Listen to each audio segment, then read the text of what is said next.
Muito bem, caros telespectadores, estamos de volta aqui batendo um papo muito interessante, falando sobre a evolução, tratamento do câncer em diversos órgãos que acometem nós, as pessoas, no seu dia a dia.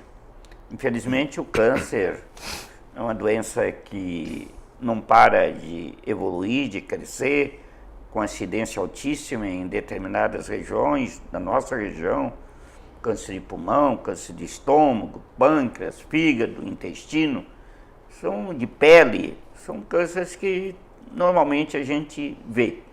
Então a gente tem que saber se prevenir, conhecer um pouco disso. E estamos aqui com o Dr. Cassiano Acorde, especialista em cirurgia oncológica, tem experiência no assunto. E agora nós vamos falar um pouco sobre o câncer de intestino. Sabe, doutor Cassiano?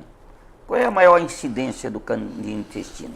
O câncer de intestino é um dos mais incidentes aí do tubo digestivo, né? Junto com o estômago, é o terceiro, quarto incidência, né? Tem uma relação importante com o hábito alimentar, né? Dieta, tabagismo também, dieta rica em gordura, carne vermelha, né? Pobre em salada, vegetais, e é um tumor bastante frequente aí que acomete a população, né? Principalmente na idade também dos 50, 60 anos, né? O mais comum, né? Tem uns 10 a 15% que tem algumas síndromes hereditárias relacionadas, mas é a minoria, que daí acontece um pouco mais cedo, abaixo de 50 anos a gente sempre tem que desconfiar de alguma síndrome hereditária, né? Mas o mais comum é o esporádico por volta dos 60 anos, né? E uma coisa, doutor Cassiano, a sintomatologia. O câncer de intestino dá uma sintomatologia mais precoce, né? Sinais e sintomas. Depende basicamente da localização, né? Tumores do lado direito do intestino grosso normalmente está relacionado com anemia, né? Então, paciente com mais de 50 anos que tem uma anemia, ou até com um pouco menos, aí, que tem uma anemia, é indicado fazer uma colonoscopia para investigar a neoplasia do tubo do intestino grosso, né? E tumores do lado esquerdo do intestino e do reto, né, estão mais relacionados com sintomas obstrutivos, né, que é onde o tumor fecha o canal do intestino, né, e o paciente tem cólica, dores, às vezes a barriga distende, tem vômito, né? São os principais sintomas aí, sinais e sintomas. Todo sangramento intestinal deve ser investigado. Deve ser investigado, sim. Tem os sangramentos, esses das fezes mais comuns, estão relacionados a doenças orificiais, né? Mas paciente com uma idade por volta de 50 anos ou mais que tem uma anemia, é indicado fazer uma colonoscopia para avaliar o tubo digestivo, né? E esses pólipos de intestino? Qual é o risco do pólipo do intestino? O pólipo do intestino, o pólipo adenomatoso é o que vai evoluir para o câncer de intestino, né? Que é o mais comum, né, no intestino grosso ali. Então, quando são detectados precocemente, na colonoscopia se retira antes de ele evoluir para um tumor do intestino, né? E esses pólipos, com o passar dos anos, ele pode, se não for tratado, né, se o paciente não fez um exame, não sabe que tem, o pólipo está ali, com o passar dos anos, ele pode sofrer degeneração e evoluir para um tumor do intestino, né, um câncer de intestino, né? Qual é a melhor, assim, conselho que a gente pode dar para os pacientes que estão acima de 40 anos para a prevenção do câncer de intestino, assim? Se tem história na família, é recomendado fazer o exame de colonoscopia mais cedo, dependendo da idade do paciente mais jovem que teve ali, até uns 10 anos antes, né?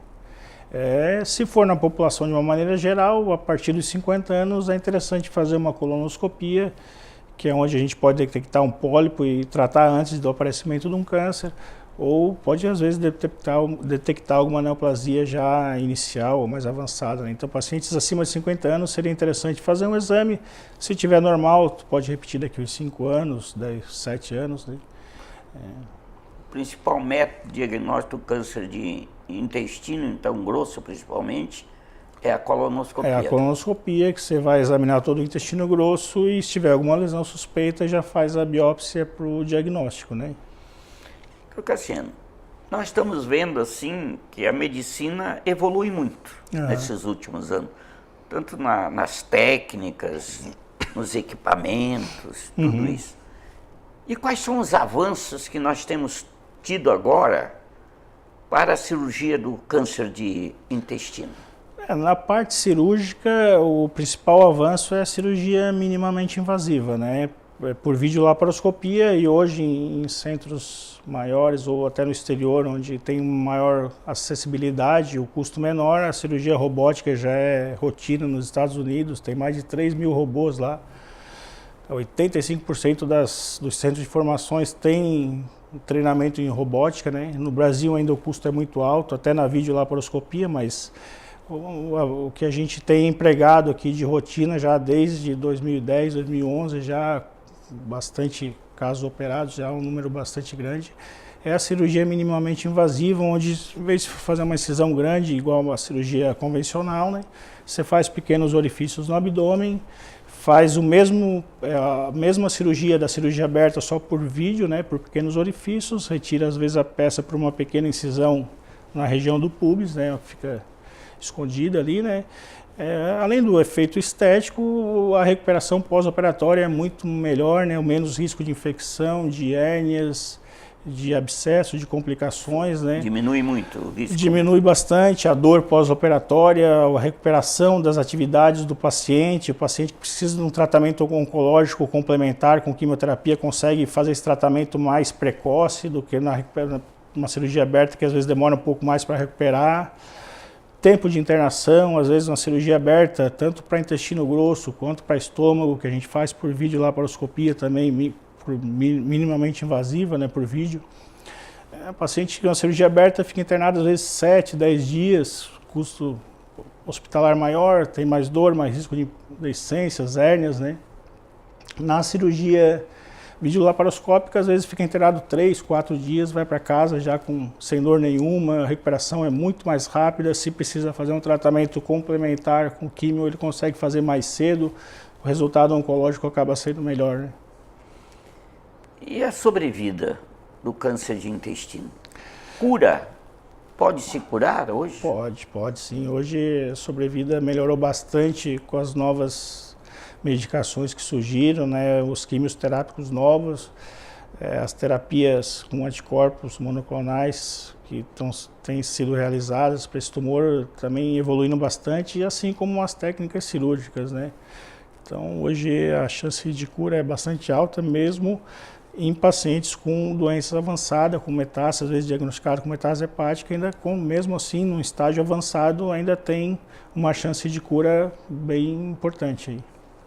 Hoje, então, tem melhorado muito, tem evoluído bastante. Tanto na área cirúrgica, como no tratamento quimioterápico. Tratamento quimioterápico, exatamente. A principal evolução na área cirúrgica é essas cirurgias menos invasivas, vamos dizer assim, onde o trauma é menor, a recuperação é menor. Um benefício muito grande para o paciente. Um benefício bastante grande na recuperação, no pós-operatório e no retorno às atividades normal e no início de alguma terapia complementar que seja necessária, né? Isso ajudou bastante, sim. Principalmente em doenças mais iniciais, né? Tem alguns tumores mais avançados ainda que a vídeo ainda é vista com alguma restrição, né? Mas para lesões mais iniciais, ela é empregada de rotina na maioria dos centros do país e do exterior, né? Resumindo, nós temos que imaginar que hoje que o câncer não é sinal definitivo de morte. Não, hoje ainda existe esse pensamento na maioria das pessoas, né? Mas hoje evoluiu bastante os tratamentos e assim, cada tumor tem o seu comportamento e cada paciente tem um comportamento diferente. Às vezes tem o mesmo tipo de tumor um paciente, do outro paciente, as evoluções são completamente diferentes. Então, isso aí varia muito de paciente para paciente e do tipo de neoplasia. Às vezes o mesmo tipo de neoplasia em pacientes diferentes tem uma evolução completamente diferente, um comportamento biológico diferente. Mas evoluiu bastante as técnicas cirúrgicas, os tratamentos com medicação estão evoluindo cada vez mais. Hoje a imunoterapia tem evoluído bastante, né? E os resultados estão cada vez melhor, né? Cada vez melhores. Olha, minha gente, vocês assistiram esse bate-papo aqui nosso hoje e viram que não há necessidade de um desespero total, que as técnicas evoluíram, o tratamento evoluiu, quer dizer que muitas pessoas, dependendo de cada pessoa, como falou o doutor Cassiano, a reação orgânica de cada um, a pessoa pode se curar do câncer. Dependendo do órgão que ele é cometido, da extensão, do risco, da idade, tudo isso, as perspectivas são muito boas, né? São vários fatores que influenciam, né? Tanto da biologia do tumor quanto da condição do paciente, comorbidades. São vários fatores que influenciam, e a evolução da medicina hoje tem ajudado a sobrevidas cada vez melhores nesses pacientes, né? Olha, estamos encerrando o programa. Eu creio que o assunto foi muito interessante, esclarecedor. Aprendemos muito aqui hoje e convido para você continuar assistindo a programação da TV Tubá. E agradeço ao Dr. Cassiano pela possibilidade de ter vindo aqui, que não é fácil muitas vezes. O telespectador agradece, muito obrigado, e colocamos a TV Tubá à sua disposição. Quando quiser voltar, é só ver o assunto e que traremos aqui para os nossos telespectadores. Não, eu agradeço a oportunidade, é sempre importante esclarecer a população sobre os novos tratamentos que a gente dispõe hoje em oncologia e vamos continuar trabalhando para cada vez oferecer melhores opções terapêuticas aí. Muito bem. Muito bem, muito obrigado a todos. Até o próximo programa, se Deus quiser.